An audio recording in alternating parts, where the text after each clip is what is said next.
Hello,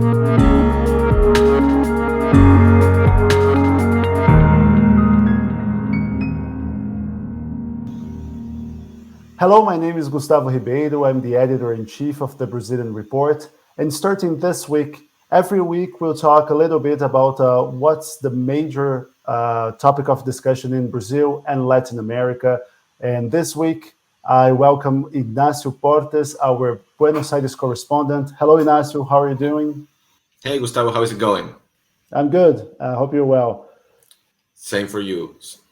So, Ignacio, so we can start. What's happened with Mercosur, which is the trade alliance between Brazil, Argentina, Paraguay, and Uruguay? Well, Mercosur negotiations had been very tense over the last few years.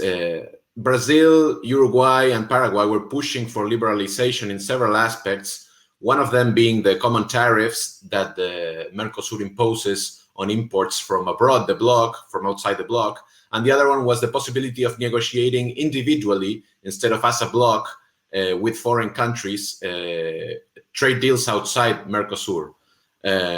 Brazil, since Bolsonaro took over, was pushing for this. Uruguay and Paraguay also have pro-market governments. But Argentina, since Mauricio Macri lost in 2019, had become again a bit more protectionist and was skeptical of this. But last Friday, Argentina and Brazil jointly announced that they would be lowering the common external tariff by 10% for imports of not all products, because there are some very important exceptions, such as the automotive sector, the textile sector, some sectors that countries consider too sensitive to open up straight up to liberalization. But overall, there's a 10% reduction in tariffs that Argentina and Brazil agreed, and that the rest of the Mercosur needs to confirm, and will probably confirm in the coming future.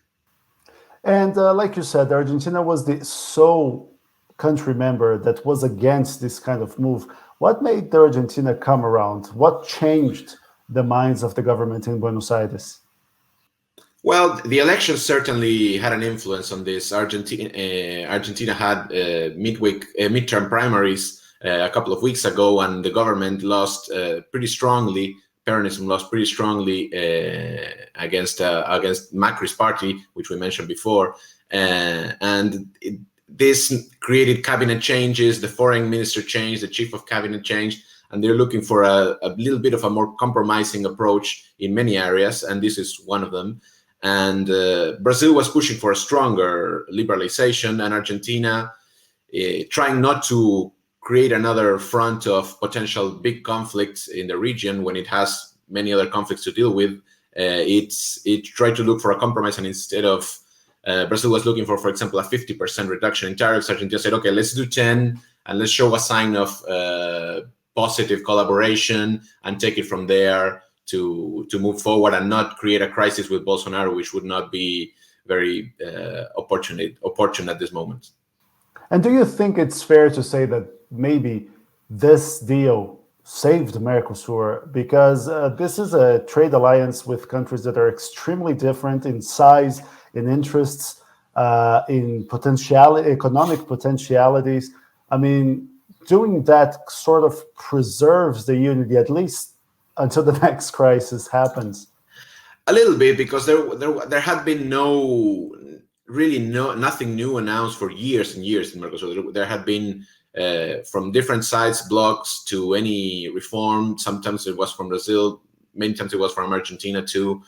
And Uruguay, for example, was pushing to create a deal outside of Mercosur with China, negotiating a free trade alliance with China outside of Mercosur, which would kind of eliminate the whole point of Mercosur existing, right? It would, the idea is that to have a common tariff and common trade laws within the bloc, and Uruguay was saying, okay, this doesn't work, I want to do things my way. And this, in a way, tries to appease this kind of conflict and try to keep Uruguay and Brazil on the negotiating table before things break apart. So in a sense, that's true. And just for people who are watching this video, if you're enjoying this conversation, please consider filling our coffee mugs. You can find the link in the description below where you can tip our journalists and we can continue bringing you quality content about Brazil and Latin America. Thanks for helping us. You can also subscribe to the Brazilian Report. It's Brazilian.report.